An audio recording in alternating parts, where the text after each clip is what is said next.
Welcome back, family. So as of January 13th, 2026, the not-so-final boss is in the hot seat. Michael Fisher is the last man standing, and he isn't taking the plea, he's taking it to the box. The trial just started, and we about to tap into the opening statements. This is where the state not tries to prove that Michael Fisher committed a murder, but he was one of the puppet masters who pulled the strings, or at least allowed the strings to be pulled while he sat there and watched the show, which we know it's not an officer's duty to sit there and watch somebody get killed. Ain't that what you there for? Anyway, before we get into the opening statements, we gonna start it up with the sentencing of the MARCY 10.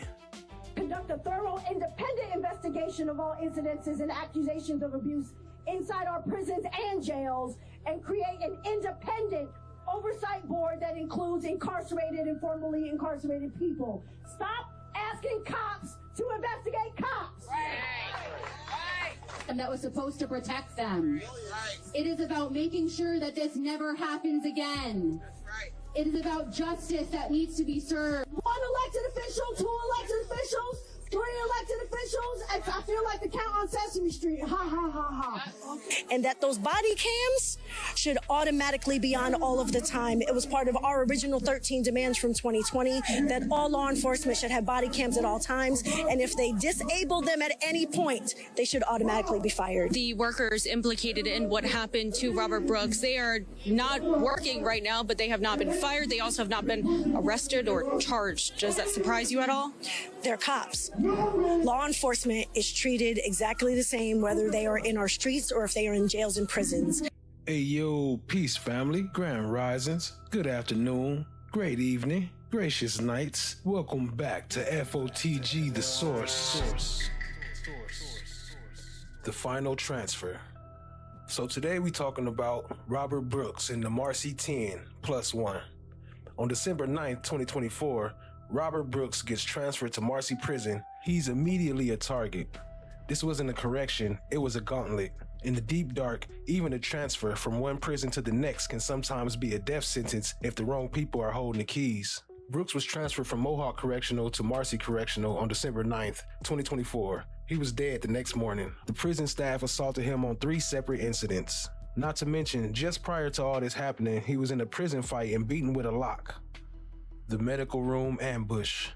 The video, recorded by cameras the guards didn't even know were on, shows Brooks on the medical gurney, handcuffed and compliant. The fact they never turned on their body cams and didn't even know they was on and being recorded makes me wonder, does this happen often? Maybe someone who was fed up with the fuckery hiked their body cams and turned them on. They was caught red-handed in high definition, punching him, kicking him in his manhood, lifting him by his neck like he wasn't even human. They thought the shadows would hide them, but the lens caught every stump. The medical examiner ruled the cause of death as compression of the neck and multiple blunt impact injuries. The beat-up squad culture. This wasn't an isolated incident. We're talking about a unit where drafting reports was a code for lying. They would shred the truth and rewrite the narrative until it looked like Brooks was the aggressor.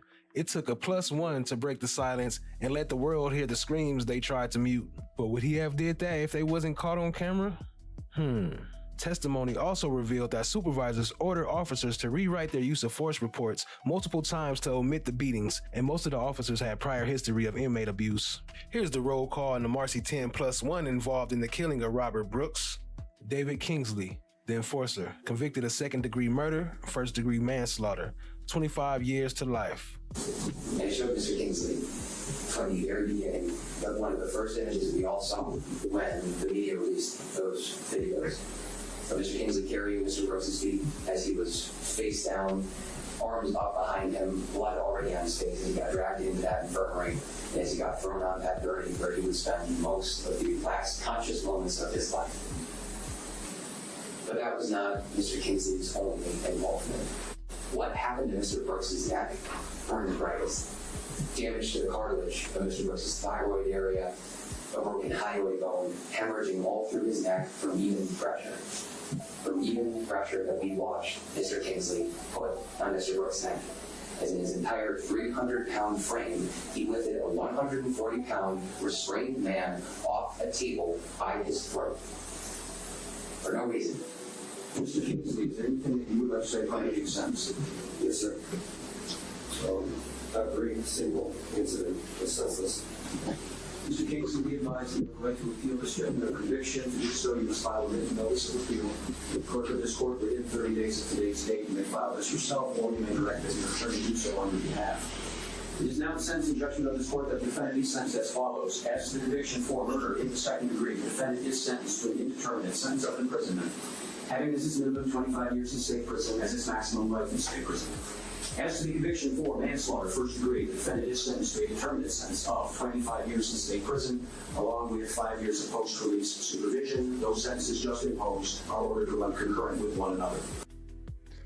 Anthony Farina, the aggressor, pleaded guilty to first-degree manslaughter, 22 years. This is the matter of the people against Anthony Farina, indicted 25035. This matter is on for sentencing today. There was one overriding theme in a great many of them, which implored me to show leniency and impose a sentence less than was agreed to by the parties. So we're all very clear and very much on the same page. This is an agreed-upon sentence. This is an agreement that was reached between the prosecution and the defense. At this juncture, this court has no authority for the people's asking to sentence to a minute more than was agreed to, or for anyone else is asking to sentence to a minute less than was agreed to. The agreed-upon sentence is what will be imposed here today. As to the conviction for manslaughter in the first degree, the defendant is hereby sentenced to a determinate sentence of 22 years in state prison. In addition, there's imposed 5 years of post-release supervision, along with a mandatory surcharge, crime victim, and DNA fees, which will total $375. The defendant is committed for the term of the sentence.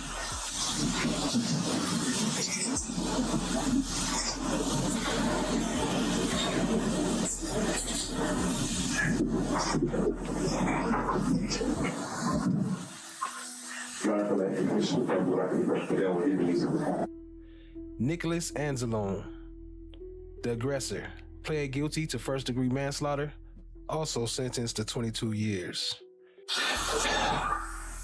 I've never seen so many lives destroyed in a moment.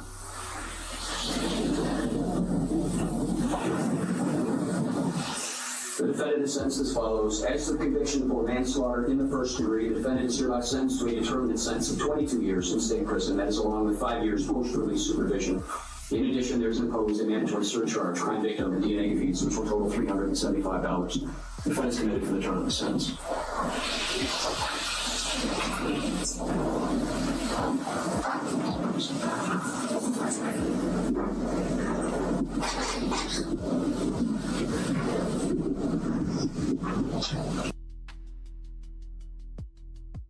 Christopher Walrath, the chokehold, pleaded guilty to first-degree manslaughter, 15 years.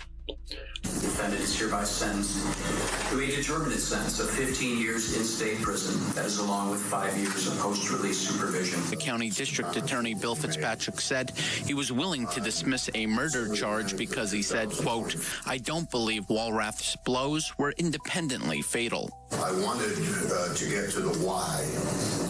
What did Robert do to provoke this? 8 months later and hundreds of investigative hours later, I can answer that question as to what Robert Brooks did to provoke his death.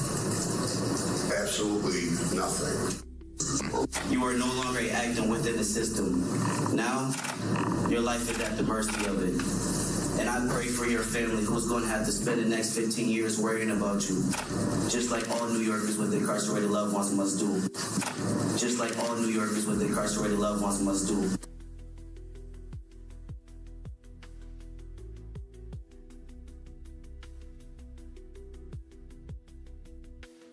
Michael Mashaw, the supervisor, sergeant, second-degree manslaughter, 3 to 9 years.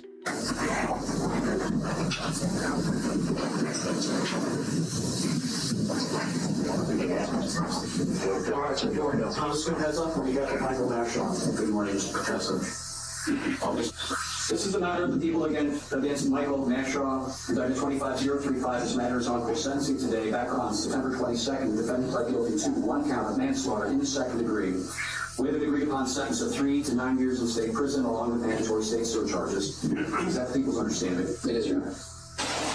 I'll impose the agreed upon sentence. I did review the character letters that were submitted. They speak very well of you, Mr. Manshaw.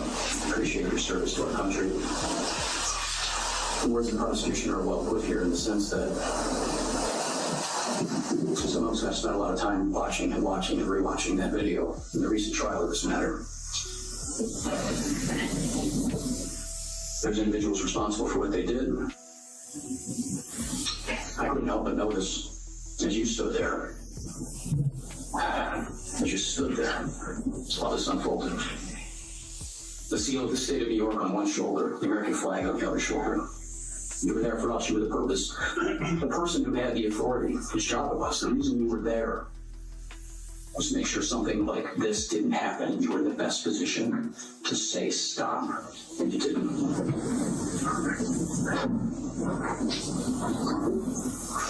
For the crime of manslaughter in the second degree, the defendant is hereby sentenced to an indeterminate sentence of imprisonment, having its minimum 3 years, its maximum 9 years in prison. In addition, there's an imposed mandatory surcharge, crime victim and DNA fees totaling $375. The defense committed.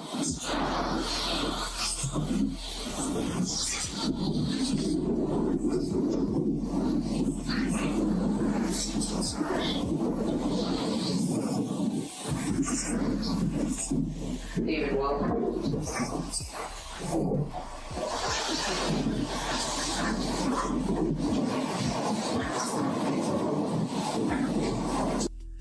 David Walters, the spectator, another sergeant, pled to second-degree manslaughter, 2 1/3 to 7 years.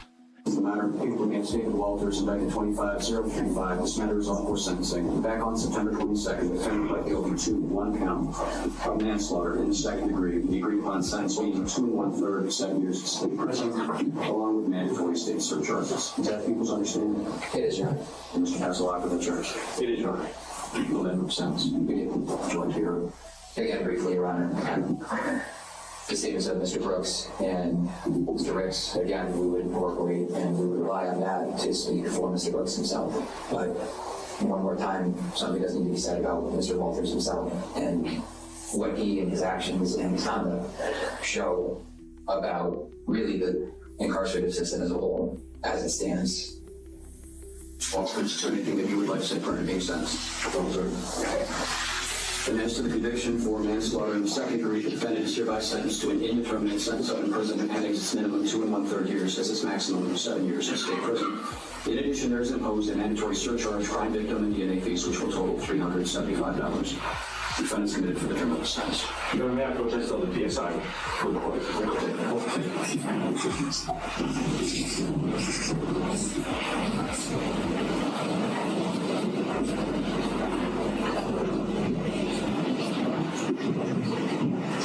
Nicholas Gentile, the eraser, for attempting to tamper with evidence, 1 year conditional charges. Only one to accept his. So he was facing an indeterminate sentence of roughly 1 to 3 years. Now he's facing a potential 1 year sentence if he violates any conditions of that conditional discharge. Gentile pleading guilty to a charge of attempted tampering of physical evidence. Believing that certain physical evidence was about to be produced or used in an official proceeding or a prospective official proceeding, and intending to prevent such production or use, you attempted to suppress that by an act of concealment, alteration, or destruction. Specifically, knowing that an assault had taken place on incarcerated individual Robert Brooks. Gentile admitting he tried to clean Brooks's blood in Marcy's arsenal. Were you aware that that blood was involved in an assault with your fellow corrections officer? Yes. And did you fail to document that you cleaned that blood in that area on that day? Yes. Matthew Gallagher was acquitted of murder and manslaughter, found not guilty, and walked free.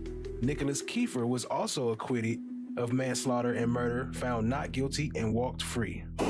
Ms. Foreperson, has the jury agreed upon a verdict in the case of the people of the state of New York against Matthew Gallagher? Yes. As to count 1, murder in the second degree, what is the jury's verdict? Not guilty. As to count 2, manslaughter in the first degree, what is the jury's verdict? Not guilty. As to count 3, gang assault in the second degree, what is the jury's verdict? Not guilty. Members of the jury, the foreperson has announced the following verdicts. Count 1, 2, manslaughter in the first degree, not guilty.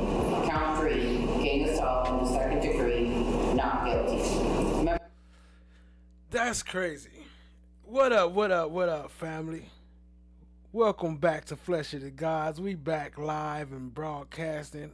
Get my mouth moving. There we go. That is crazy, though. How did he get not guilty from standing there? Your job is to protect him, right? Ain't that your whole purpose of being there?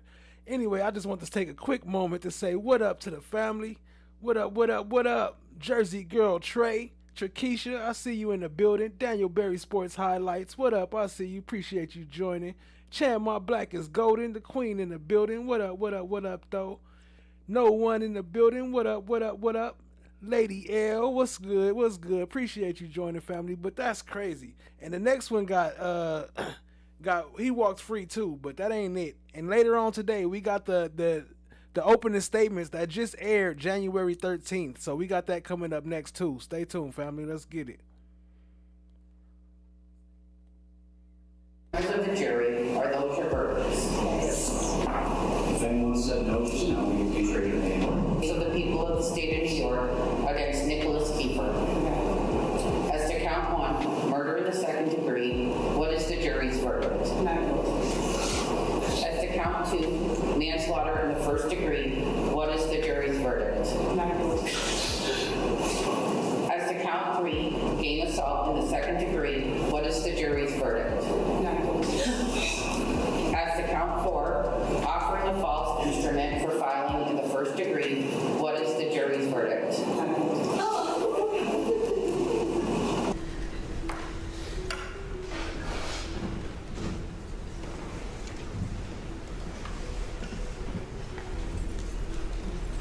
Robert Kessler, the +1, pled guilty to second-degree assault, 5 to 7 years for cooperation.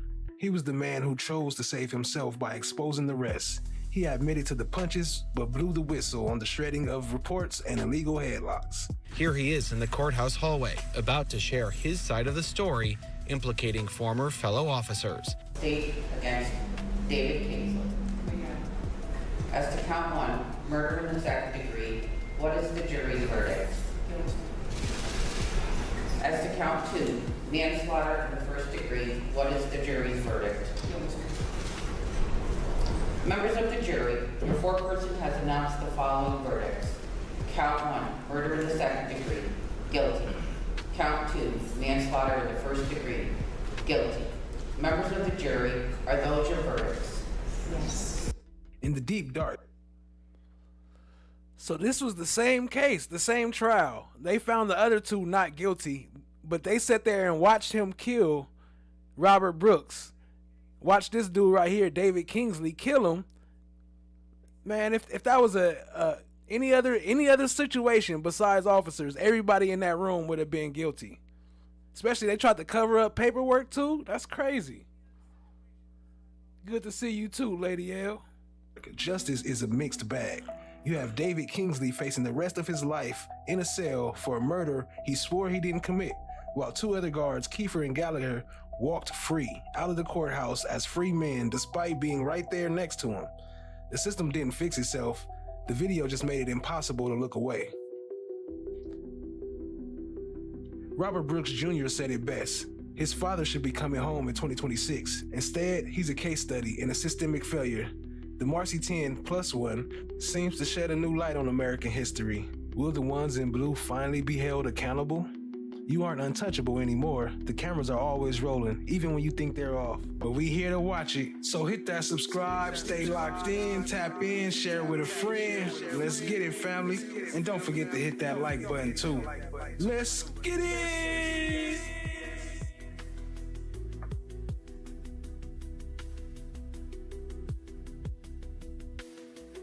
Next up, we're gonna get into these opening statements of Michael Fisher, which just started, like I said, 2 days ago. So he's still to be determined. But let's see how these opening statements start. Don't forget to hit that like button. Let's get into it. Yes, sir. What up, No One? Thank you very much, Jeff. Good morning, ladies and gentlemen, and thank you for your kind attention during jury selection. You know, we live in a country where we can't agree on anything anymore, and yet a series of very experienced lawyers all agreed that you would be great jurors. And I'm holding you to that. I'm holding you to your word on what you promised us during the voir dire process. And I hope you're as anxious as I am to get to the facts of this case. What I'm about to do now is not evidence, of course. I was not there. I will present to you what we intend to prove over the next 24 to 48 hours. And it's my honor, frankly, to be here in Oneida County to prosecute those for this senseless, this tragic, this evil, this reprehensible, and ultimately criminal death of a 43-year-old, 148-pound man by the name of Robert Brooks on December the 9th, 2024. That was a date that was the last day of Robert's life, and it was also a date where, at least here in Oneida County in the emergency room of the MARCY Correctional Facility, human decency and humanity itself took a holiday. Robert was one of about 32,000 men who are incarcerated in the state of New York.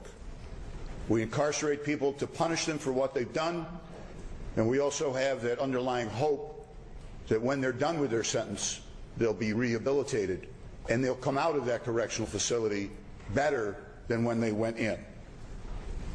Robert had that chance taken away from him. He had originally been at the Mohawk Correctional Facility in December. He was involved in a number of altercations there in the days preceding his death. The medical evidence will indicate very clearly to you that these prior incidents had nothing whatsoever to do with his cause of death. It was decided by authorities that on December the 9th, to alleviate these altercations, he would be transferred to the MARCY Correctional Facility. That evening, he packed up everything he owned in life in a duffel bag, got on a bus, and at 9:07 p.m., he was dropped off into the custody of corrections officers at the MARCY Correctional Facility. 30 minutes later, he was dead. For no discernible reason whatsoever. Everybody sitting in front of me must have a residual thought that he spit at somebody, that he cursed at somebody, that he denigrated somebody's family, that he punched a corrections officer. The reality of it is, he didn't do a damn thing, and he was beaten almost immediately. Now, according to standard procedure, when an inmate is brought into a facility, MARCY included, he is to be brought to the infirmary to be examined. At this time, apparently the standard procedure was to beat him before he got into the emergency room and the infirmary. He was brought in there hogtied like an animal. He was beaten before they even brought him in there. Michael Fisher, the defendant here, is a 20-year veteran of corrections in the state of New York. He was several dozen yards away when this incident started. He was very busy watching a Tom Cruise movie that, ironically enough, had something to do with a man being transported back in time so he could correct his past mistakes. And at 9:21 p.m., 21:21, a call goes out suggesting that certain corrections officers needed assistance. In reality, the only person needing assistance that evening was Robert Brooks, who was about to be beaten to death. You will see Mr. Fisher taking, frankly, a leisurely stroll from his position over to the infirmary. It takes him several minutes. He's not running, he's not rushing, he's not hurrying. He doesn't appear to be on his radio getting further information. He's just walking over to the infirmary. We'll show you the route that he took by videos and diagrams. He enters the infirmary And I'll use two expressions here, ladies and gentlemen. Infirmary is the building itself. The emergency room is the room inside the infirmary where Robert was eventually killed. Mr. Fisher enters that building, the infirmary, at approximately 9:25:20 p.m., and he remains there for the most part until approximately 9:41:40 p.m. And during that 16-minute period, there are two things that I will prove to you with absolute certainty. Number one, Robert Brooks was beaten to death right in front of this defendant. And number two, he did nothing to assist, intervene, to stop it in any shape, manner, or form. 20 years on the job, and he stood there and watched a man's life being snuffed out. Yeah, he did a couple of things. He moved some leg irons. He put on some rubber gloves. But he never intervened. He never said enough. He never shielded Robert. He never got medical assistance for him. He never got animated. He never said, that's enough. I'm turning on my camera. 7 words that could have saved this man's life, and he didn't even take the 4 seconds to utter those 7 words. The only function he served was that after this horror show ended, he goes back and finishes watching his movie. This, ladies and gentlemen, is the count of the indictment that I must prove to you. Manslaughter in the 2nd degree, with the addition of criminal liability for the conduct of another in violation of sections of the penal law of the state of New York that on or about the 9th day of December in the town of MARCY in this county, the defendant recklessly caused the death of Robert Brooks, to wit. Defendant was present in the infirmary emergency room and the emergency doorway during significant periods of time during the beating of Robert Brooks. And defendant had a clear line of sight to see and hear the beating, being aware of the risk that the beating by other corrections officers could result in the death of Robert Brooks, and having a duty to intervene, defendant did not in any way attempt to stop the beating and did not in any way attempt to shield Robert Brooks from the onslaught.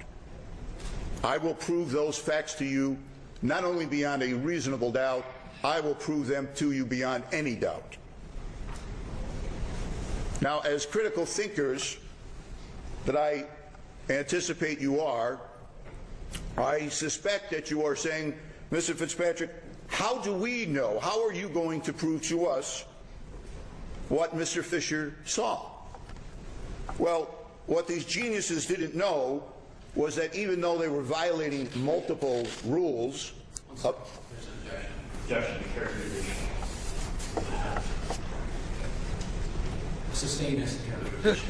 apologize for calling them geniuses. I didn't want to call them corrections officers because they stopped being corrections officers at 9:07. There's an objection. Mr. Patrick's being approached. Judge, I would like to. Yeah, I'm trying to tell him Mr. Fitzpatrick's being, he's not being aligning with the rules. Can we approach, Your Honor? He said, I'd like to finish my stuff. That's crazy, though. They are geniuses, right? They're very genius to try to get away with the stuff they be getting away with all the time. Hiding paperwork, beating people, sitting there watching it happen, and then they get to just walk like nothing, like they never even seen nothing. No charges, no repercussions, none of that. It's crazy. Geniuses. And they gonna get offended. Oh, don't call them geniuses, Your Honor. Conclude my statement in an orderly fashion with the jury. The last objection is sustained. The jury will disregard. What they didn't know, despite the myriad rules that they were violating, that their cameras were recording. You will see the passive recording of 30 minutes of 2 and possibly 4 corrections officers, one of them being this defendant. Michael Fisher, his own view of what he saw. And keep in mind that the body-worn camera is at chest level. It's several inches below his eyesight. So you will see an approximation of what he saw, but it'll be very clear what in fact he saw. That someone who demonstrably never touched Robert Brooks can be responsible for his death, criminally responsible. There's an old cliche, I'm glad this came up during voir dire, there's an old cliche about morality. People say, pontificate on talk shows, and they say, well, you know, you can't legislate morality. And some professor will nod his head as if he said something profound. Well, that's false. That's exactly what we society. Objection. Yes, sir. The jury is not making a moral judgment. Judge, I will cover that in my opening statement. I'm not making that type of opening statement. Counsel. Counsel, approach. I will cover that. NJB. Jersey Girl Trey said, did you hear that one of the officers was called to jury duty on the second round of cases and had to be dismissed? No, I didn't even see that. Wait, is we frozen? Look like my bars is dropping. What's going on? Let me give it a minute to load up. I don't know what's going on, why my bars is dropping. I'm not even using that much bandwidth.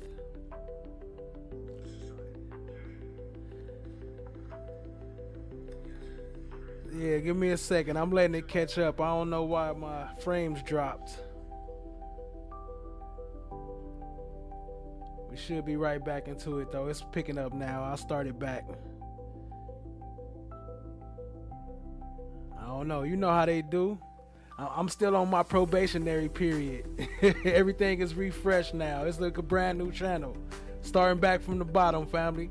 Appreciate y'all being here. Y'all my number ones. Much love to everybody in the crowd. Let's get back into it.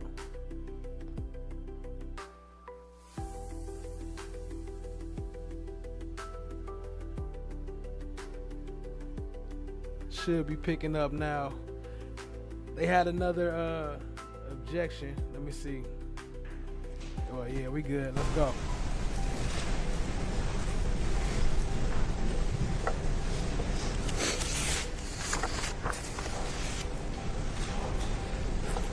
As I was saying, we absolutely do legislate morality as a society. What is immoral is not, as I was saying, we absolutely do legislate morality as a society. What is immoral is not necessarily criminal, but everything that we decide is criminal is immoral. I'll give you examples of that. Apparently on voir dire, both sides agree that the actions and inactions of Mr. Fisher are immoral. I am not prosecuting him for being immoral on December the 9th, 2024. I'm prosecuting him for being a criminal on those dates. Some examples are easy. Every society that we know of has decided that murder is immoral, and we will make that criminal. At some points in our past history, we have made immoral things criminal that should not have been criminal. Homosexuality. In 9 countries on the planet, it is illegal to be homosexual. Thank God we live in the US of A, and we recognize people's rights to exist consistent with their decisions and their choices. Adultery is immoral in almost every society. It used to be a crime. When I started as a prosecutor, there was a crime on the penal law books of adultery. And we recognize that that is something immoral that should not be criminal. But we do make some level of morality part of our responsibilities as New Yorkers. And one thing that we recognize that is both moral and legal is a duty to intervene. Only in certain circumstances. Judge Bauer will discuss that with you at the end of this case. For example, if you're driving on the thruway and you pass a car that appears to be on fire, and there are occupants of the car, it might be a moral thing to stop and render aid. But if you decide not to and drive on, you have committed no crime in the state of New York. You see a person being attacked in Central Park. You have no duty to intervene. You may choose to do so heroically, but let's change the facts ever so slightly. Let's say that that person in that car is your child. Let's say that your child is doing something dangerous. You have a duty to intervene. It comes down to a duty of care imposed by the law. And I assure you, there is no population more dependent for their nutrition, their hygiene, when to retire, when to wake up, their personal safety, their recreation, when and where they can congregate and get together, then incarcerated individuals are dependent on the duty to care on corrections officers.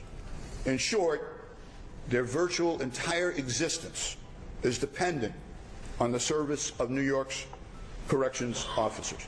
And let's get something out of the way right now, okay?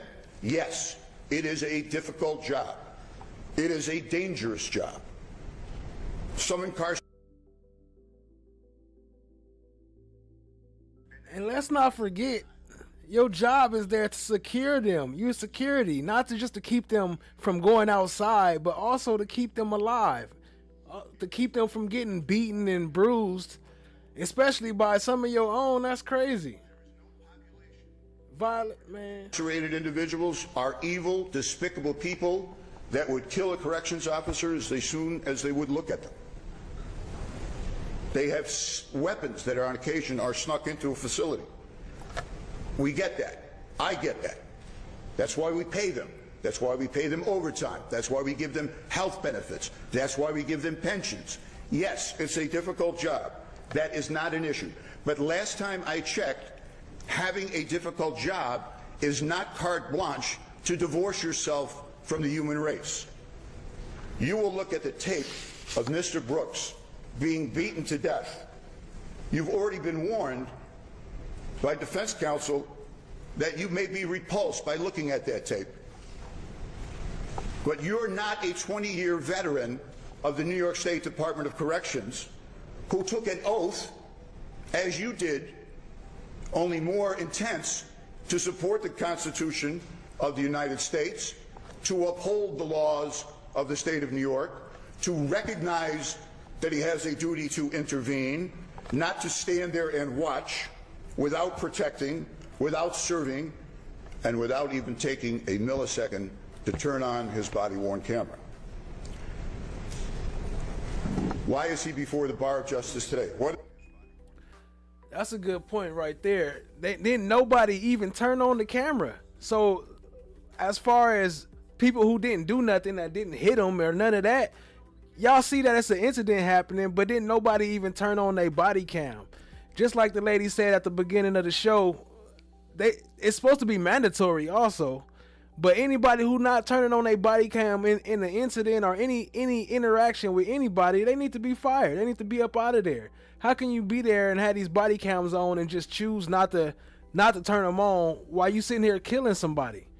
If that body cam wasn't turned on and they wasn't caught slipping, if somebody didn't sneak and turn them cameras on, whoever hacked the system and turned them on, they would have never even got caught. That would have just been another dead person swept under the rug. And they would have easily just blamed it on him like it was his fault. Just like they tried to do with the one across the street from them at the same prison he was coming from. Messiah Mantui, I forgot his name. Messiah Mantui, I think his name is. What is the proof that the people will present? Did Michael Fisher recklessly cause the death of Robert Brooks? You will be a changed person by seeing the tape of what he saw and what he didn't do. He enters, Mr. Fisher, enters the infirmary at 9:25:20 p.m. Mr. Brooks is already bleeding profusely from his face. He is on a bed or gurney with his legs dangling from the end of that. He's sat up. He's got cuffs on. He's surrounded by corrections officers. Mr. Fisher has a clear view of everything I'm about to describe to you. Did he engage in conduct which created a substantial or contributed to a substantial and unjustifiable risk that Robert Brooks' death would occur? In clear view, Mr. Fisher watches the following occurred. He is struck multiple times about the head, the torso, the body, his neck.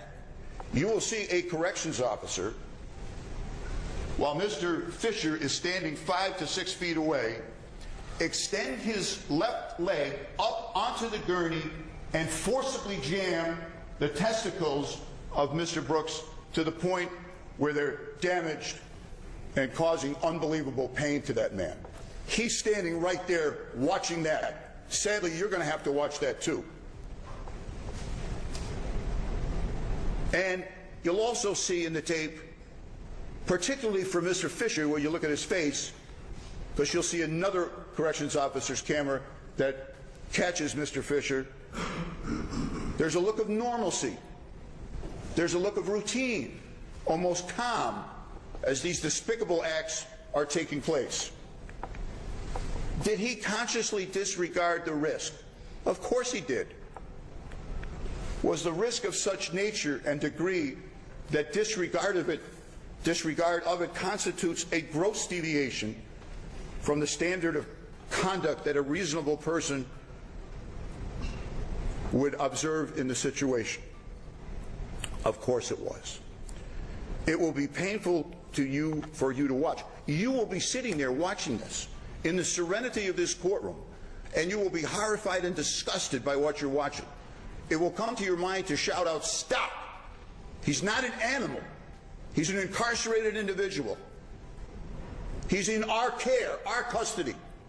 As citizens of New York, stop doing that." That's what you will think. He does nothing. You will see from Mr. Fisher's point of view, his direct ability to view, another CO violently grabbing Robert's neck and choking him, and still no response. You'll see him walk into the hallway, casually conversing with other spectators. I won't call them corrections officers. They'll have badges on. They'll have American flags on their sleeves, and they will dishonor both. At 9:28:40 of his tape, you will see Mr. Fisher putting on blue surgical gloves, getting ready to join in. And you will see, as he saw, Mr. Brooks dragged off that gurney by his neck and taken into a corner of the emergency room so he can be further assaulted and killed. Did Mr. Fisher cause the death of Robert Brooks?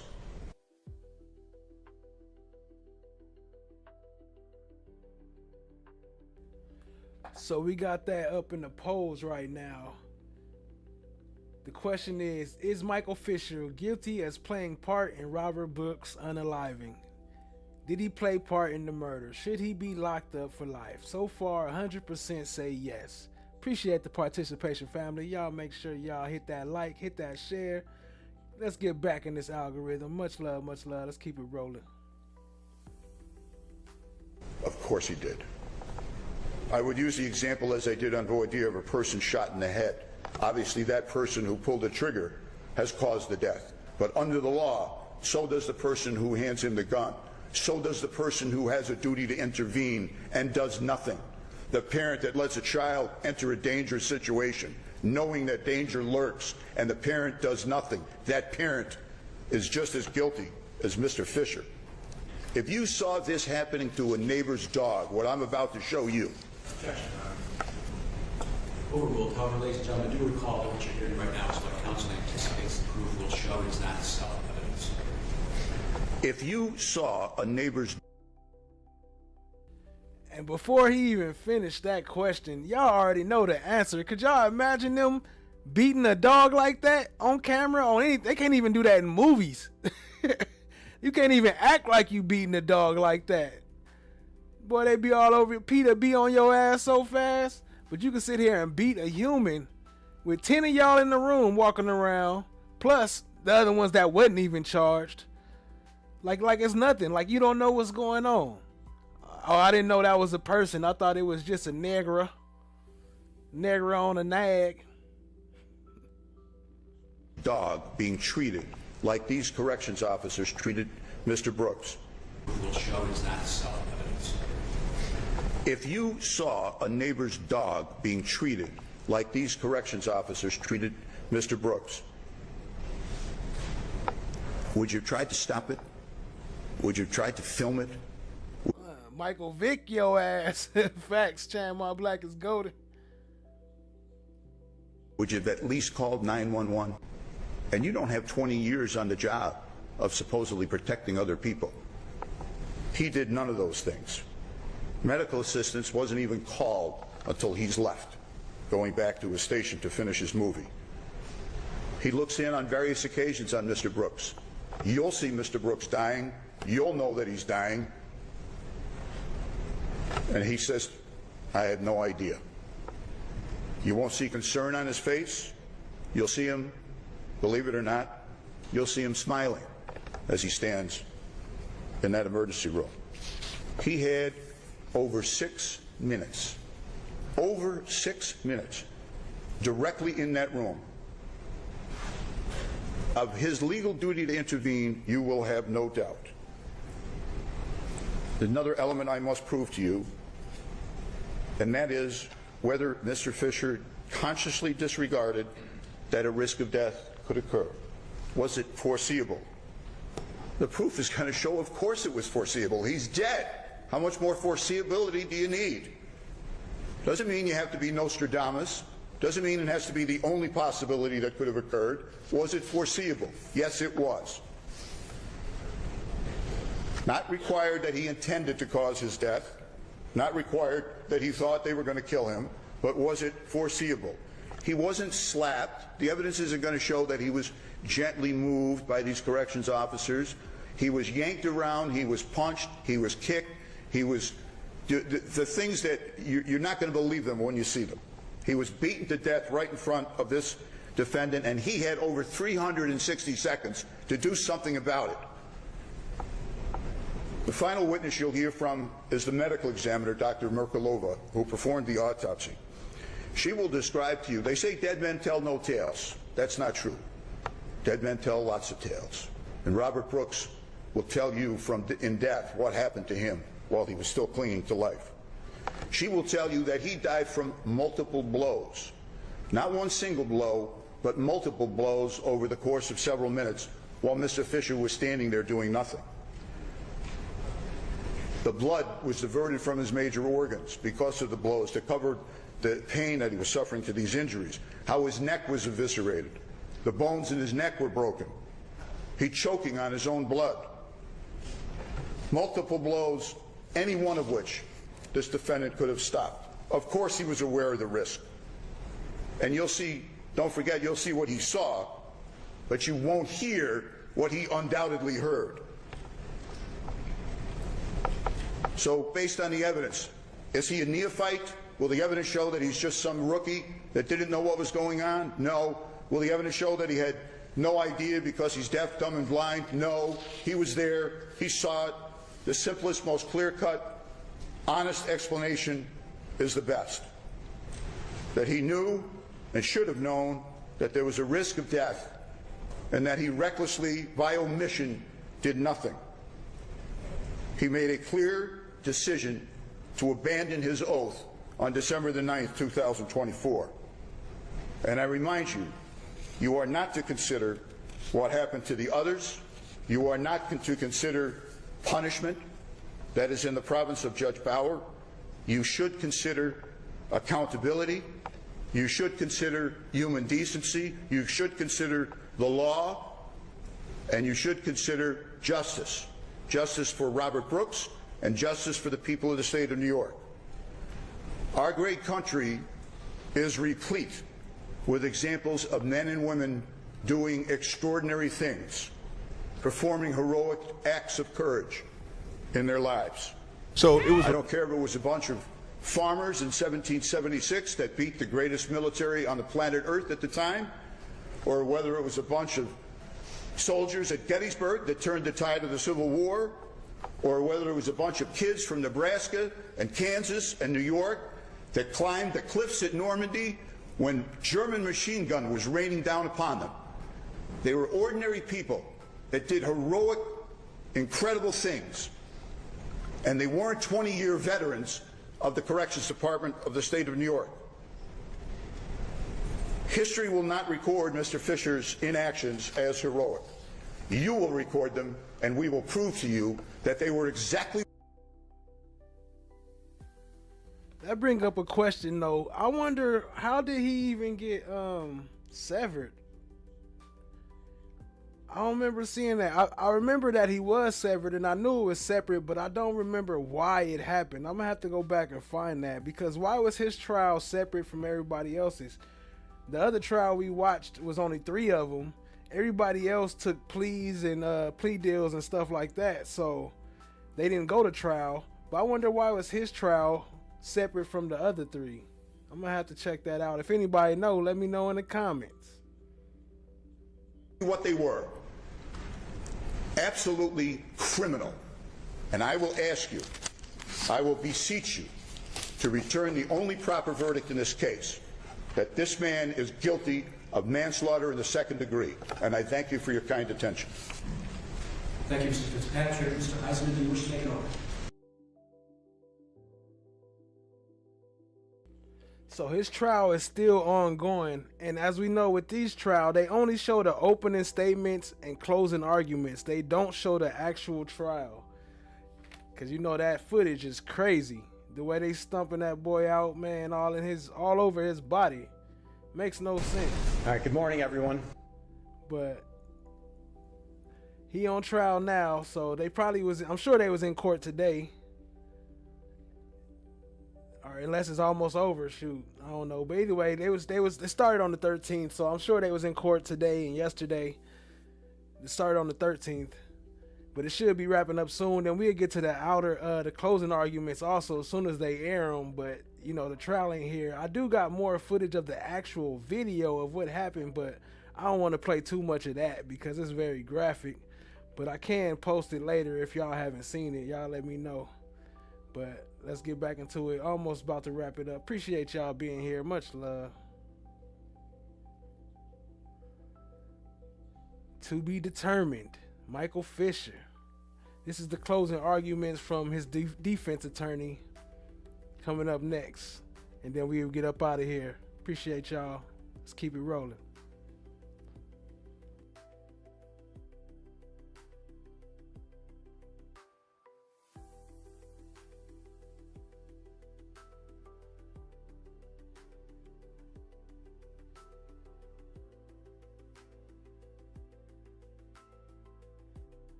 Welcome back, family. So as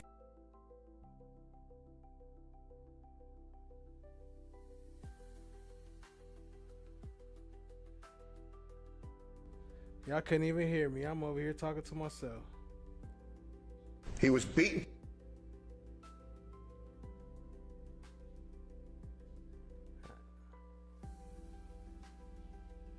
The hell, Bobby?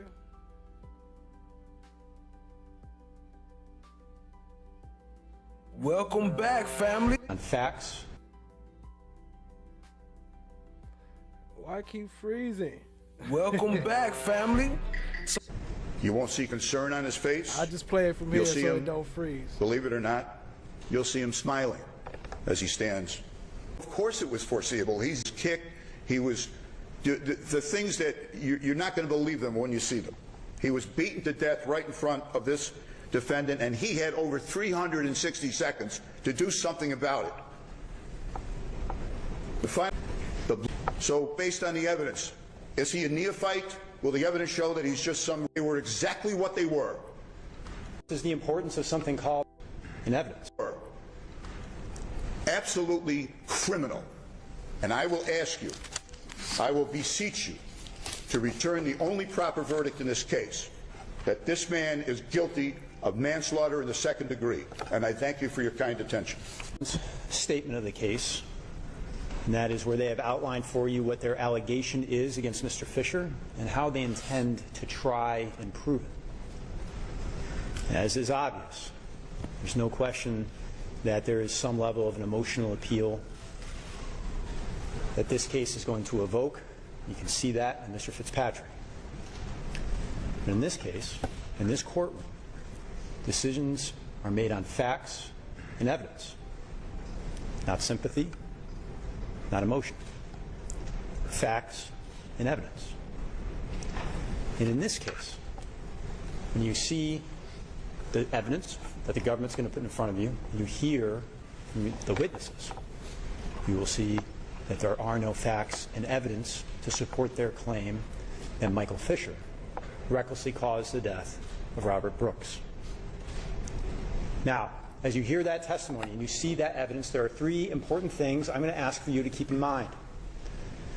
The first is the importance of something called hindsight bias. The second is the importance of context. And the third is the importance of the burden of proof. Hindsight bias, context, burden of proof. We're going to begin with hindsight bias and explain why that is important based upon how I expect this case to unfold and what you're about to see in terms of the facts and the evidence. Hindsight bias is something that we are all familiar with and we have probably heard in our own lives in various ways, such as you have probably said or heard someone say, knowing what I know now, I would have done ... Hindsight being 20/20, I would have or should have fill in the blank. And hindsight bias is a recognition that with additional information that was not available to the decision maker at the time, that we have to be careful about how we judge the decision maker and actors who did not have that additional information. It can lead to a flawed assessment and judgment of that decision maker or actor at the time because we have additional information. Maybe we know what the end result was. Information that was not available to that person at the time. There were just some important football games over the weekend. And there's no end to the Monday morning quarterbacks out there. And being a Monday morning quarterback is fun, and it is easy. But we are critical of the Monday morning quarterback because they sit from the luxury of their recliner, the benefit of rewind, instant replay, slow-mo, zooming in and out, and knowing what the outcome of the game is when they are critiquing the calls and the plays that happened during the game. And that criticism of the Monday morning quarterback, as fun as...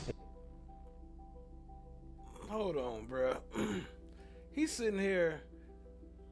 He describing it like it was a last-minute split decision, like it was a last play of the game, and old boy caught the ball and he just couldn't stop him. What did you talk about? They sat there for like 30-something minutes beating this boy.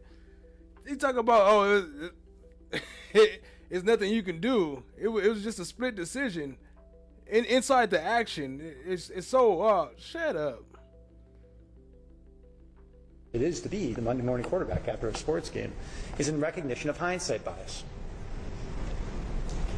They know more information than the decision maker had at the time, and they're not properly accounting for the fact that they know more than the players or coaches did on the field. So as the information is coming into you during this trial, keep in mind the importance of hindsight bias. Because during this trial, you are going to learn much, much, much more about what happened to Robert Brooks on December 9th than Michael Fisher ever did. Much more. And yet, you are going to be tasked by Judge Bauer when he reads you the law that you have to consider Michael Fisher's actions based upon what he knew at the time, what he was presented with. What was the information that was available to him in the circumstance as it appeared to him or a reasonable officer in his shoes at the moment, without the benefit of hindsight. And that's a challenge, because you're going to be exposed to all of this additional information about what occurred, and at the same time only be asked to judge Michael Fisher based upon what he knew at a very specific point in time, and you will see that there are worlds of difference between everything that happened to Robert Brooks and then what Michael Fisher knew. And that gets us to the second important point, context. Context is a very simple concept. We know that things don't happen in a vacuum.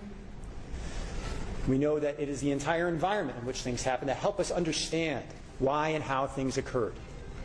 And in this case, the defense is going to be working very hard to build out context at two different levels. What was it? The phone going off? Don't nobody want to hear what you trying to say. Imagine if that was Glanville. Glanville would have went off over there. Whose phone is that? Take the phone. You'll get it back at the end of the day. Take the phone. Mr. Fisher knew, and what did he not know? What is the overarching facts that are occurring, that was available based upon everything that we know? And what did Mr. Fisher know within that circumstance, and what was the environment in which he came into in that context? And what you're going to find is this. Mr. Fitzpatrick didn't mention any of these things. Pay attention to it as you watch the body-worn camera footage, because it paints a very different picture, and this is why we have a defense.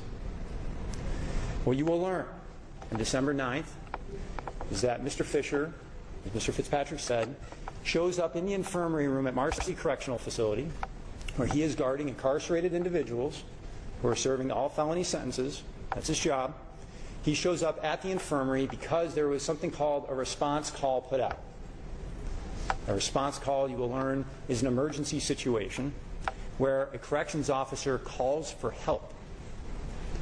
And it's used in circumstances where corrections officers are usually in a use of force with an incarcerated individual. There's a response call, and then soon after that call goes out, it's called off. What's crazy about it is that the use of force was about them like, come on, we about to beat somebody. It wasn't like, I need help. It was like, come on, let's come and torture and beat this man to death. Not a distress signal. Sergeant Trombley, someone that you may hear him testify, and you'll certainly hear and see a lot about him during this trial. Nonetheless, you're going to learn that Mr. Fisher was obligated to respond to that call, because he's one of the response officers, and it's an emergency situation. The call is called off, meaning that things are under control. You'll learn about normal process and procedure. Normal process and procedure is, during these circumstances, is that incarcerated individuals are brought to the medical facility. This occurs in the medical facility, so that if they had any injuries, they can be treated, and they can also be documented with photographs. And medical care can be rendered if necessary at that point in time. Mr. Fisher responds to the infirmary, because one of the other things you will learn is after a use of force, the corrections officers who are involved in that initial use of force are supposed to be removed from the situation. That's part of a de-escalation policy to make sure that they don't re-engage with the incarcerated individual. And so it's helpful to have responding officers there on scene to provide an extra set of hands if necessary to assist with the incarcerated individual and just processing things after a use of force event. Mr. Fisher arrives at the infirmary. Now you're going to see from his body-worn camera footage what he sees. Keep in mind, you're going to be tasked with judging it from his perspective and his... From his body-worn camera that he never turned on. And he like one of the supervisors, obviously, because he's standing in the back. But what did he do? He put gloves on. Like he was ready to join the action. It just wasn't enough room for him to get in there. If it was enough room, he would have gotten there too. Yo, NJB Nay in the building. What's good, family? Good to see you. Appreciate you joining. We back up in action for a while, you know what I'm talking about?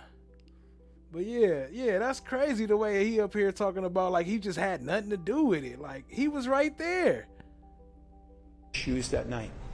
When he shows up at the emergency room, he has been called to respond by another CO on a call for response. And what he sees when he walks into that emergency room is a wall of corrections officers in front of him, bookended by two supervisors. Sergeant Mashaw is on his right, Mr. Fisher's right, and Sergeant Trombley is on Mr. Fisher's left. And you will learn that those two individuals had control of that room. They issued commands and they were followed. They issued orders and they were followed.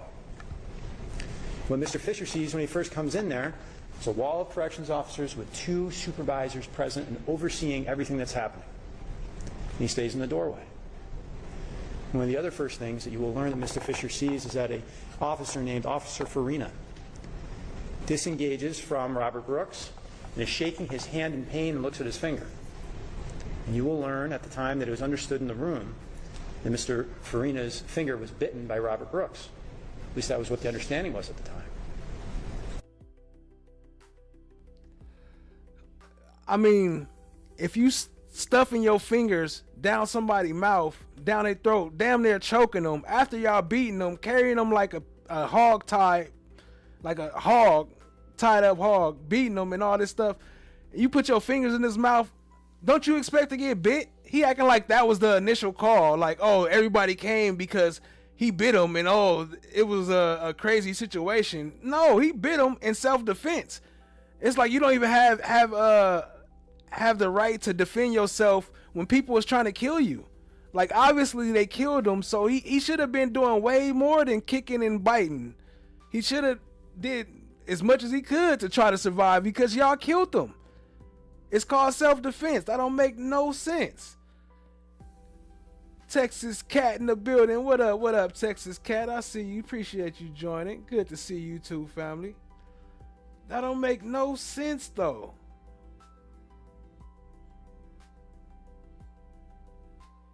It's one of the first things that Mr. will learn at the time that it was understood in the room that Mr. Farina's finger was bitten by Robert Brooks. At least that was what the understanding was at the time. It's one of the first things that Mr. Fisher sees. He's called to help another CO. Shows up, there's multiple supervisors in the room, and a highly trained and experienced corrections officer has just been bitten by an incarcerated individual. Now, the next thing that he sees is Officer Farina and others re-engage with Mr. Brooks and try and get control of his legs. Officer Farina, you will see on the body-worn camera footage, is grappling with Mr. Brooks' legs and turns towards the doorway looking at Mr. Fisher's body-worn camera footage. And you will learn that he calls for legs or leg irons because they're trying to get control of his legs. Again, this is from Mr. Fisher's perspective of what he saw. And the only time they needed to get control of his legs is when old boy was kicking him in his stomach in his private areas, and then he started kicking back. That's the only time he was kicking. Other than that, his legs was dangling. He couldn't barely even move. The only time he tried to kick is when they was kicking him all in his stomach and all that shit. It was like, again, self-defense. It's like it's wrong to defend yourself. You can't defend yourself. Just take it. That night. And what happens at that point? Sergeant Trombley orders Officer Gallagher from the footage, and you will learn that he calls for legs or leg irons because they're trying to get control of his legs. Again, this is from Mr. Fisher's perspective of what he saw that night. And what happens at that point? Sergeant Trombley orders Officer Gallagher to leave the room and go get leg irons. Leg irons are used, you will learn, commonsensically, to restrain an incarcerated individual's legs. Officer Gallagher goes and obeys that order from Sergeant Trombley and goes and gets the leg irons. And all the while, Officer Farina and an Officer Walrath are trying to get control of Mr. Brooks' legs. Officer Gallagher returns and puts the leg irons on Mr. Brooks, consistent with the order from Sergeant Trombley. From Mr. Fisher's perspective, you have a room with corrections officers trying to get control of an incarcerated individual who has bitten another corrections officer, whose legs corrections officers are trying to get under control. And that type of force to intervene to get control is being sanctioned by the two supervisors that were already in the room before Mr. Fisher even showed up. You have a room with corrections officers trying to get control of an incarcerated individual who has bitten another corrections officer, whose legs corrections officers are trying to get under control. Man, y'all was literally sitting there killing this man. And that type of force to intervene to get control is being sanctioned by the two supervisors that were already in the room before Mr. Fisher even showed up. That is the context in which Mr. Fisher arrives in the emergency room that night. He doesn't walk into something that he obviously sees as some kind of senseless beating. That's the evidence. Hold on. Oh, I ain't even got it set up. I do got the thing. But the lie detector determined that was a lie. You obviously seen it was a senseless beating. He walked into it. He sat there and enjoyed it and watched it like it was a TV show. Man, I'm going to have to play the clips. I was trying not to play them, but man, I'm going to have to, because not right now. Maybe at the end I'll play them. So if in case I need to clip them off, I can clip them off. But we play some of them, man. It's crazy. Like, and then, yeah, we're going to have to play them so we could break down all these people, even the one with the red hair. What's his name? Gallagher, I think his name was. If not, I'll correct it later. But he was there the whole time. How did he walk off free? He was there the whole time watching the whole shit. Only time he left to go get some damn the ankle cuffs. Crazy.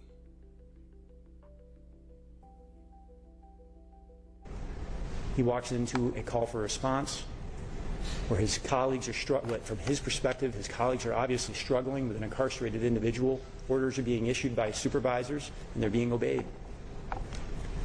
Now let's back out. Let's zoom out a little bit to the larger picture that you're going to keep in mind. We have to keep these things separate. What Mr. Fisher knew and what he didn't know. What you will learn. What you will learn is that Robert Brooks, before Mr. Fisher even was called to respond, that he was assaulted by 4 different corrections officers upon entering MARCY Correctional Facility. Mr. Fisher had no knowledge of this. Didn't even know that it occurred. It happened before the call for response even went out. And importantly, you will learn that in that assault, Mr. Brooks is tackled by Officer Walrath against a concrete wall and then placed into a headlock or UFC-style chokehold where Officer Walrath cranks up on his head and neck. And why is that important? Well, you're going to learn from Dr. Merkulova, the medical examiner, really the primary damage that was caused to Mr. Brooks, and it's extensive. But the most devastating injuries to him were in his throat and his neck. He had a fractured hyoid bone, damage around the musculature and ligaments around his Adam's apple, fractured thyroid cartilage, and hemorrhaging and other damage throughout his neck. It's devastating injuries. That's the sound of the police. That's the sound of the beast. Yo, what up, what up, what up? Allie in the building. I see you. Appreciate you joining. Hey, much love to Allie, man. She been over there on Kick, too, holding us down, appreciating it, supporting the whole time. Ever since I've been missing, I've been doing little random lives. She be over there holding it down. Appreciate the support. Y'all show some love to Allie in the building. What up, what up, what up, family? Appreciate you. They're injuries that are not visible from the outside. It's nothing that you can see with the naked eye. But it's important to know that Officer Walrath used that level of force and did that conduct on Mr. Brooks. Mr. Fisher didn't see it and didn't know about it. We're going to have no reason to know about it. You'll also learn that Mr. Brooks is continued to be assaulted by these 4 individuals, these other corrections officers, as he's being transported to the infirmary. And then, just as Mr. Fisher is walking into the emergency room, perhaps the most devastating violence happens to Mr. Brooks. And I think you will find that these are the lethal blows that are rained down on him. Mr. Fisher does not see this. It happens as he is walking into the infirmary and about to turn into the emergency room. You'll see that Officer Farina is properly and roughly using a rag or a cloth to wipe off the blood or shove the cloth into Mr. Brooks's mouth. I'm not trying to condone or endorse his behavior at all. Mr. Fisher doesn't see it, doesn't know about it. And what you're going to see is that consistent with Mr. Farina's finger getting bitten, he's shoving his fingers into Mr. Brooks's mouth, then all of a sudden Mr. Farina unleashes a salvo of blows to Mr. Brooks's chin and neck. Several jabs followed by pounding on him after he's back on the gurney. Mr. Fisher does not see this, does not know that it happened. The location of those blows is important because what you're going to hear from Dr. Merkelova regarding the damage to the neck and the fact that Mr. Brooks died from asphyxiation as well as these other blunt force injuries. Mr. Fisher didn't know about it. Again, these are not injuries that are visible to someone. You're going to see that Mr. Fisher wasn't leaning over the gurney. He stood in the doorway, maybe a step into the room. He never examined Mr. Brooks, wasn't a part of restraining him in any way, and was in no position to know about the devastating amount of violence that his colleagues had placed on Mr. Brooks before he walked into that room. And that's what you're going to have to keep separate throughout the trial. What did Mr. Fisher know, and what did he not know? And then not let the additional information that you learn improperly influence your judgment of his decisions and actions that night, as alleged by the government. And that's what brings us to the burden of proof, the third important thing I'm asking you to pay attention to during this trial. This is the government's claim. This is their allegation against Mr. Fisher, and they have accused him of killing Robert Brooks by recklessly causing his death. It's a complicated theory that they have, and the judge is going to instruct you on it. There's several elements to it. Manslaughter in the second degree has two elements. They have to recklessly cause the death, but for something to be recklessly, there's several parts to recklessness. Now, the government has to prove each of those to you beyond a reasonable doubt. And among those is a duty to intervene. You're going to learn about the duty to intervene. You're going to hear about how you can't take into consideration hindsight, how you have to do it from the officer in their shoes at the time, a reasonable officer. You have to take into consideration that situations are dynamic and changing and evolving. There's a lot that you're going to have to consider when evaluating the government's allegation. And all the while, it's going to be important to keep separate what Mr. Fisher knew and what he did not know. And what you will find...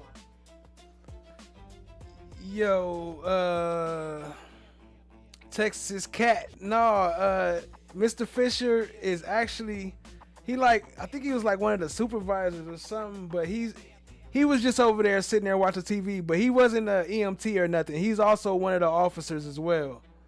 So we'll play the clip and I'll point him out so we'll be able to see who he is and who everybody is as it's playing. We'll play it all next. So let's get it.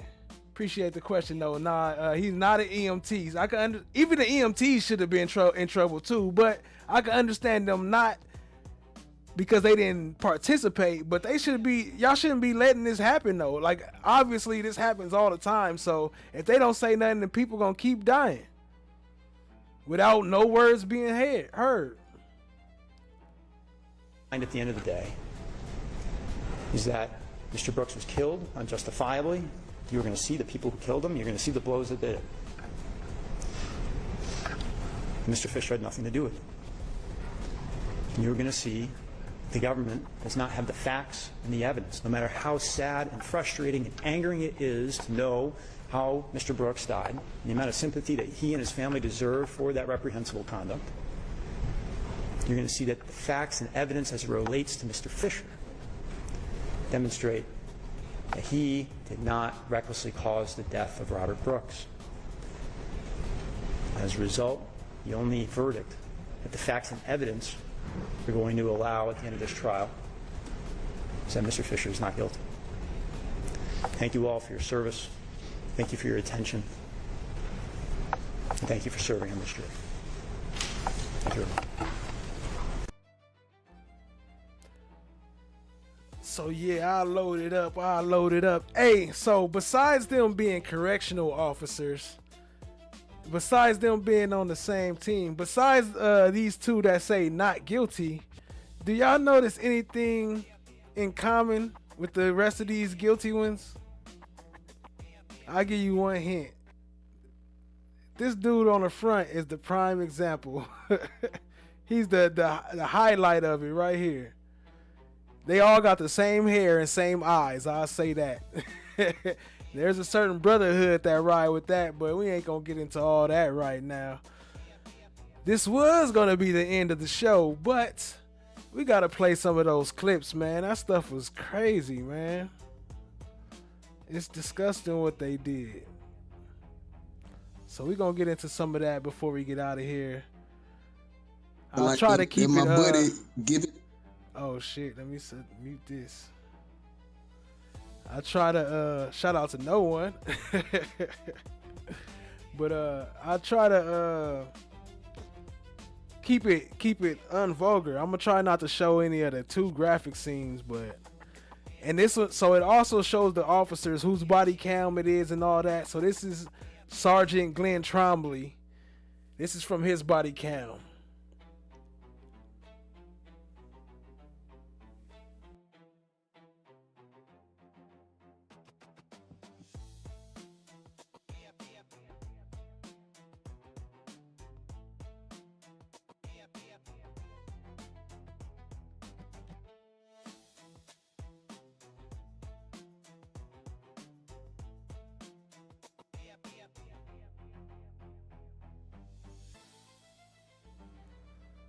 So this is where it first started happening from their perspective when they came. This is when he first started arriving. They came and picked him up. I don't know if this is before they took him or after, but there go one of the cops right there. This is the one that was kicking them all in the stomach with the bald head on the right. This is the EMT dude that you was talking about. They kicked him out the room. This is him right here. I don't think he a EMT though. But the EMTs came at the end, but they kicked this dude out the room too though. I think this might have been the one you was talking about, but I don't think he an EMT. He actually was an officer or a security guard, but they did kick him out the room also. And he's the one that actually walked free. He's the one. What's his name? Let me see. I got the clip. I got all the pictures. Gallagher. I don't know. Anyway, I don't remember their names. I don't try to either, but anyway, he walked free, and we'll see why. Shout out to no one. Shout out to everybody in the chat. Jersey Girl Trey, Chakisha, no one, Chandma Black is Golden, Texas Cat, NJB Nene. And look, so they was all here. Look, from the beginning. So they acting like that they wasn't part of it, but they walking this dude, and you see all the way it was carrying him like a hog. Okay, yeah, this is before they getting into the van. This is before they came. This is before. So this is from the first prison. This is when they first picked them up, and they taking them across the street to the other prison, to the other area.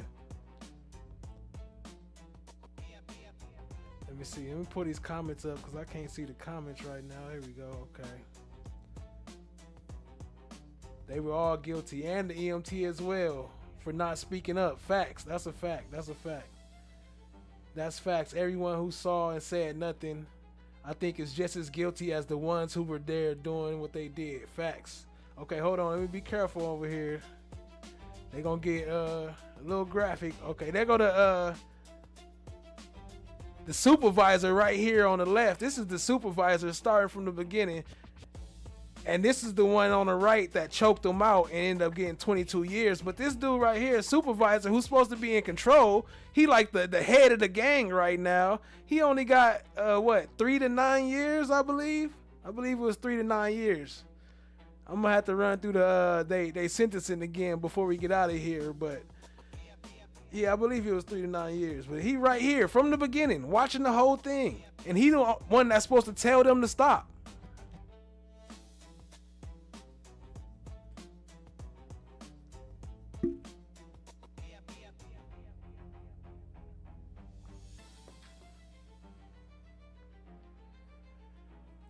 Be careful with some of these views though, man. Some of this stuff is graphic. Let me put my trigger warning up.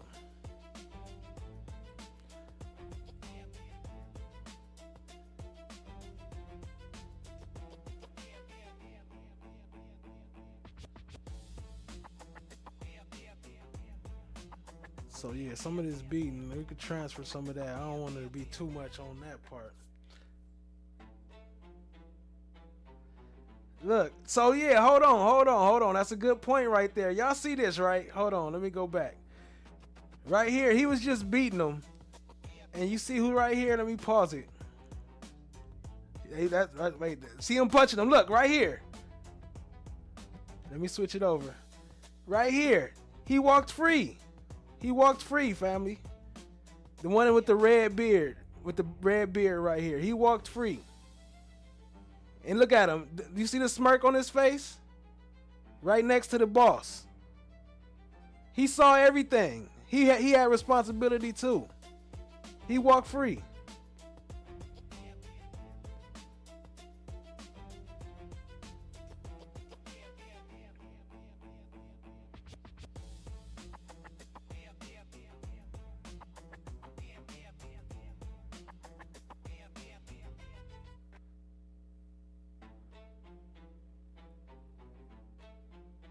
He's right there. Look at him grabbing legs. Look. Now look. Hold on. He's right there. What are you talking about? How did he walk free?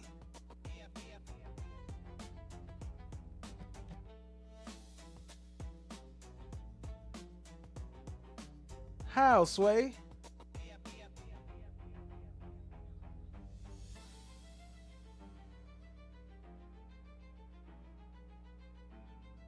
Hold on, I don't want to show that part. Hold up. Right here. He gonna come in and join the action. He don't hit him or nothing, but he's right there. How are they free?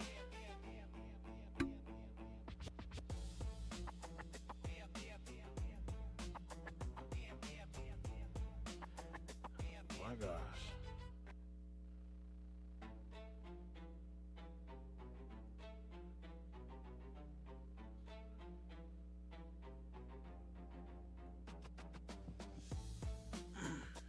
It's crazy, man. They sat here and tortured this dude in front of everybody, though. They not the only ones there. Hold on. Who? Oh, that's the one. So, okay, let me switch it over right here. This one on the right was the first one that pled guilty. I was looking for an image of him earlier, or a video of him, but I couldn't find it in time. But here you go, right here. With the hat on, he was the first one that pled guilty, or one of the first ones, not the first one. The first one was actually the snitch that the whistleblower, but he was the first one after that to plead guilty. And I think he got 15 years? Everybody else got 22. He got 15 years right here on the right with the hat.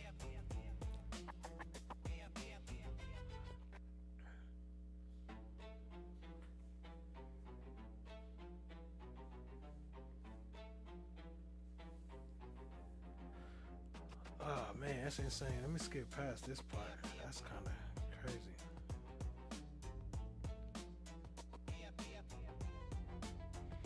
So this dude right here got I ain't even gonna switch over yet because I don't want to show his face up like that, but he got 22 years too. We played that one earlier. The one with the hat on backwards, 22 years with the upside down flag. They all got the upside down flag.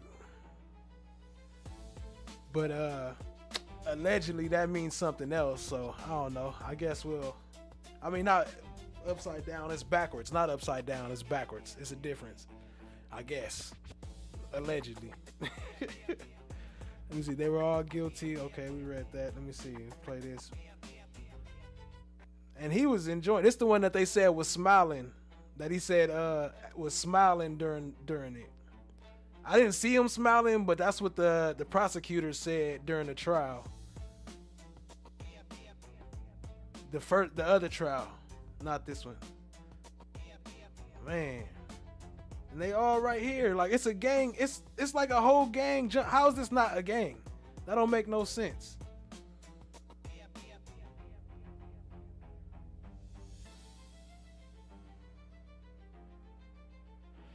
It was so sad. He kept asking, what did he do? No one deserves to be treated this way. That's a fact. No. Angry faces. That's a fact.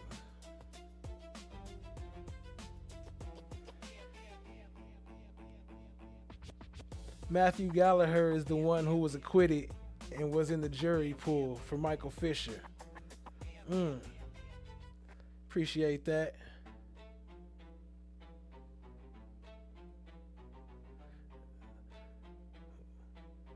What could he be doing so wrong or that was so threatening that he was defenseless with his hands behind his back. That's some coward stuff. 22 years isn't even close enough to the time for them. I agree with that. I agree with that.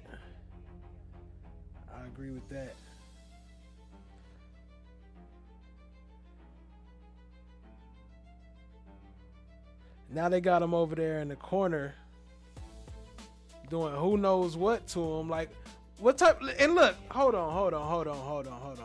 So here's the EMT dudes right here. These are the actual EMTs right here. They won't let them in the room. That's the actual EMTs. But hold on though. This dude too right here.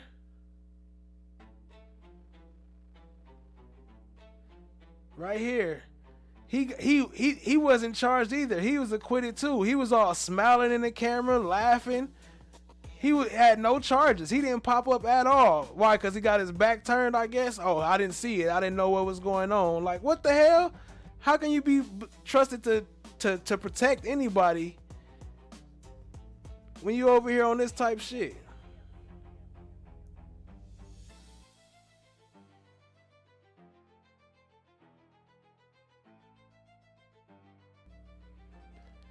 And they all just standing around talking like nothing is happening.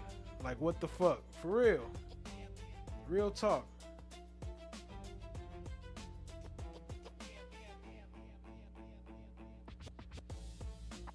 Look at this dude. Hold on, let me rewind that right here real quick. Look at this face.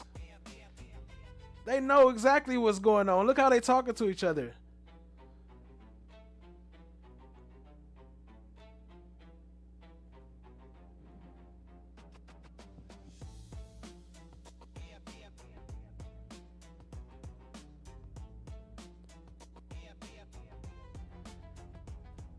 So this is from Correction Officer Michael Alone. And the videos is redacted according to OAG policy. Look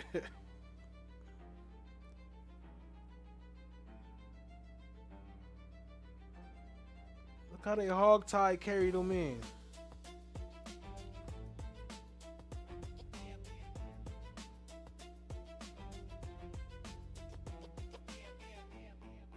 Yeah, whoever released that body cam, somebody had to turn them on, because ain't no way all of their body cams just cut on randomly. And didn't none of them activate their body cams? That's crazy. But body cam was like, AI tapped in on this one, like, nah, not today. AI had to get in on this one. I don't know what happened, but you're right, that is the MVP. Didn't know what was going on. Facts.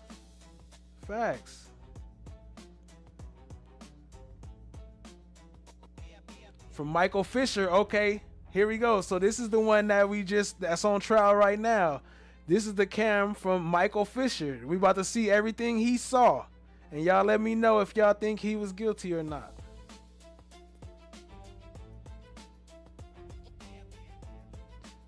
There go redhead right there. Can't see much yet, huh? Oh, wait, it's opening up.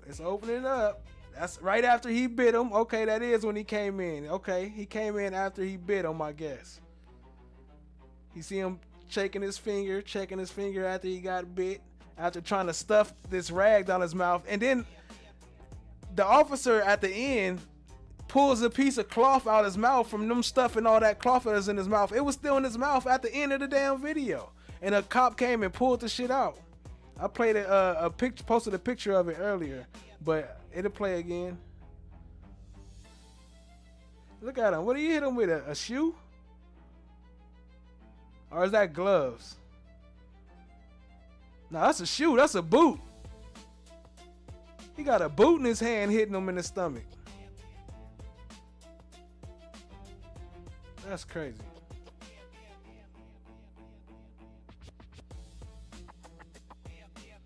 There go that one. So that's the other view from that angle. I don't want to show this part right here. Yeah, that was his shoe. That was his boot. Yeah, then they stumping them all out, all in his private area, all in his stomach. That's what started kicking. And then they saying they need shackles.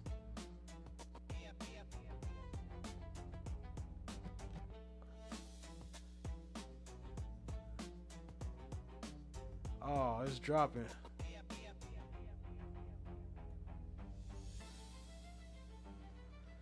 Hold on, frames dropping. I think they picking back up. Okay, it say excellent now.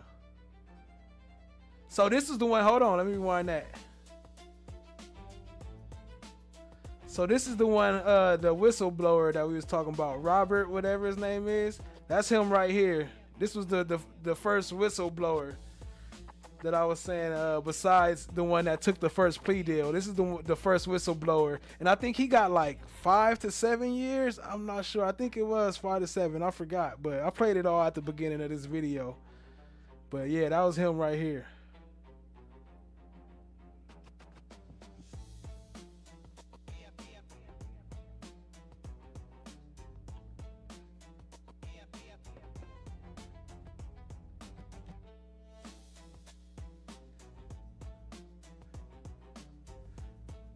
This is where they kicked out the other guy that I was saying. I thought you might have been talking about Texas Cat.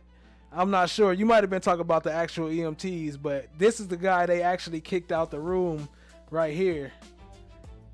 That walked free right here. Yeah, so this dude right here to the left kicked out the dude with the blue shirt. So that's probably why he walked free right there. That's what got him off from that case right there, is because old boy kicked him out like, you ain't a part of this. And look, you seen him? Hold on. You see him? He gonna scoot him to the side like, hold on, back up. I need more room so I can punch him. The hell? And they just sitting there. That's the supervisor right there. And another supervisor on the left. They just sitting there watching it. Looking like they doing surgery or something. Like, is all this really necessary? Like, man, if he having an issue, like, just chain him up and let him sit there. Put him in a room by himself. Like, why is y'all sitting here abusing him? Here go old boy right here, look. Oh, they cut it off. That's another one. It's another view, though. It's gonna come up later. The one that I said that wasn't charged.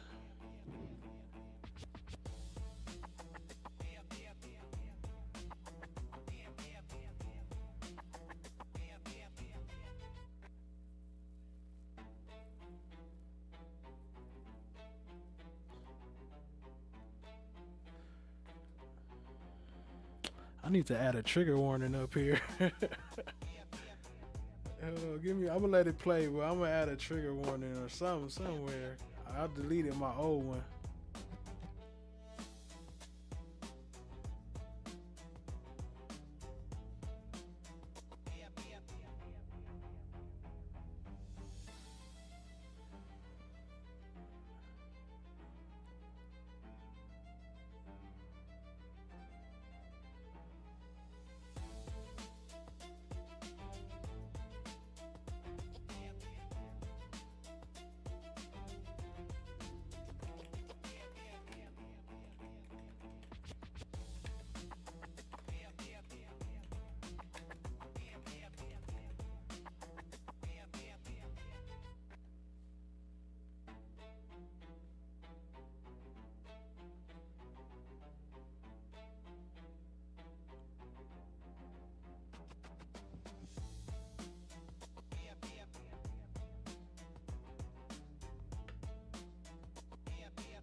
There go one of the EMTs right there, smiling, laughing, like it's funny. There go the supervisor again. smiling. They over here joking like it's comedy hour right now, huh? It's a straight TV show. It's Comic View, right?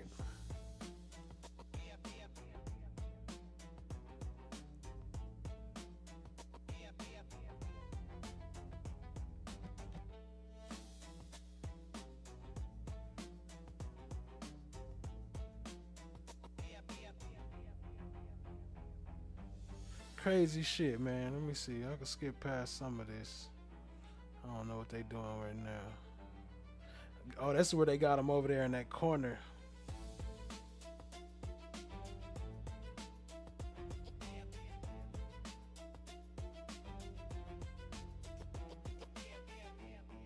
They go to EMTs.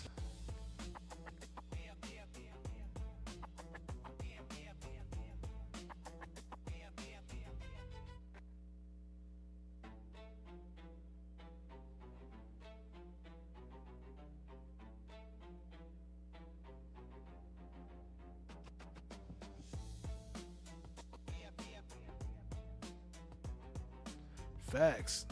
They went home, opened up a Miller Lite, and laughed with their brethren about how they got another one.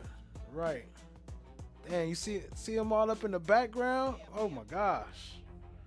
Arms flying in the air. They picked him up by his neck, and he right here smiling.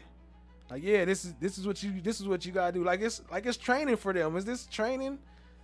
If you want to be a cop and you want to get out that EMT life, do what we do, this is what you gotta do. Pulling his clothes off. There go old boy with the red again. With the red beard that walked free over here, snatching his pants off. But somehow he walked free.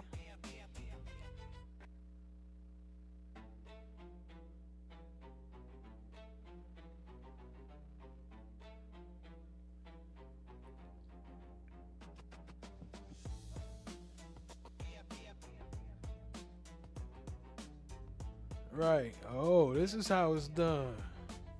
Crazy.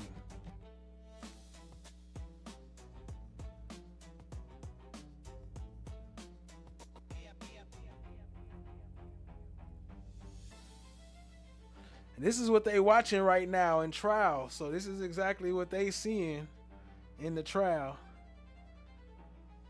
Look, there you go right there with the cuffs again. Here, you do it. Put these ankle cuffs on him. Shit. Skip that. Hold on, I gotta skip some of this stuff.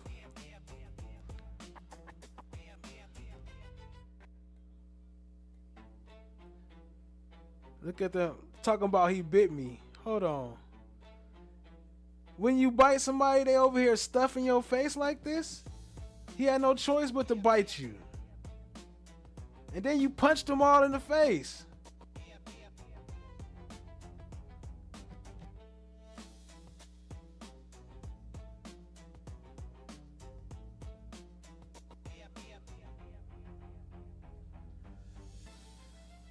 Man. And the supervisor right here, smirking. Look how he turned around and looked.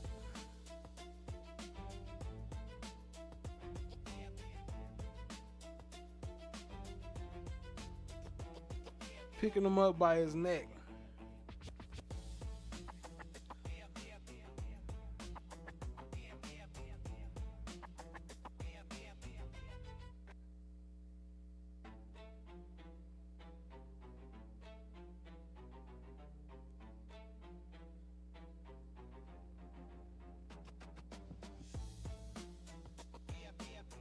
It's crazy stuff. Can't even show most of it. Oh, nope, can't show that one. Let's skip that one. This is Glenn Trombley's camera.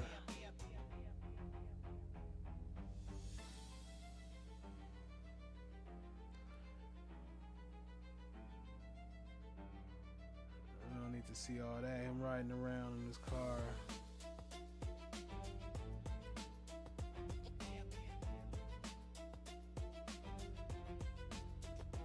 them planning on what they was doing before they even did it, sitting there having their conversation.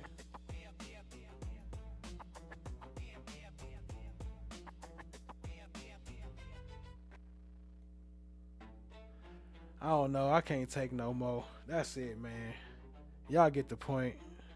Y'all don't want to see no more, right? That's only half of it, but I think I can't watch no more of that, man. That's about time to get up out of here. Anyway, I appreciate y'all hanging out one time for the one time. I know it's been a while. Trying to get it back together. I try to go twice a week like I used to. I think I've been pushed back to the night shift. You know what I'm saying?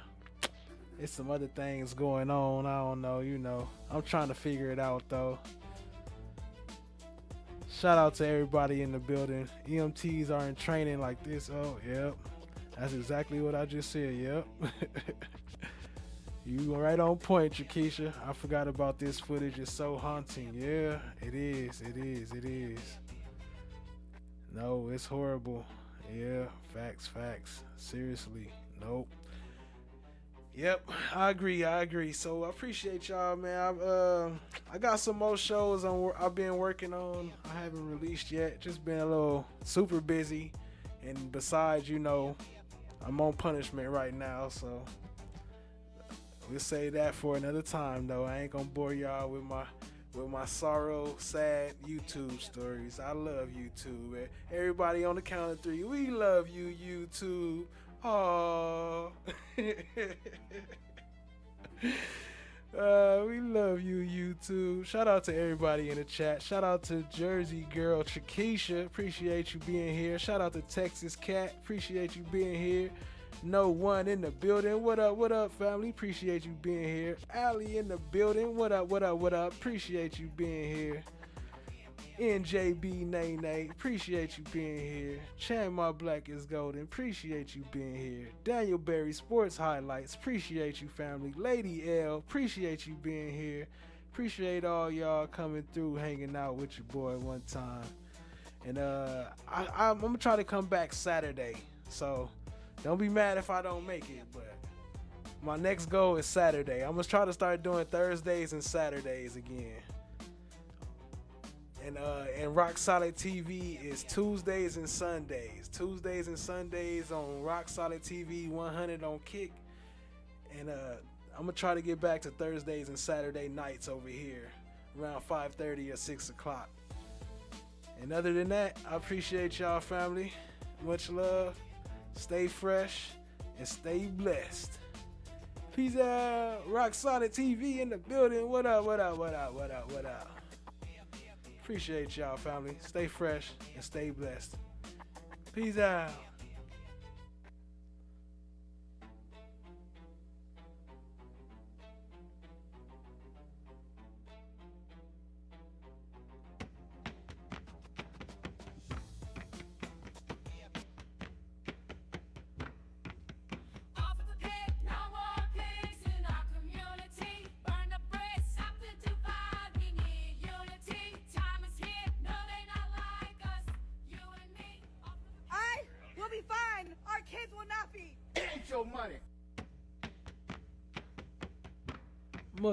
Much love.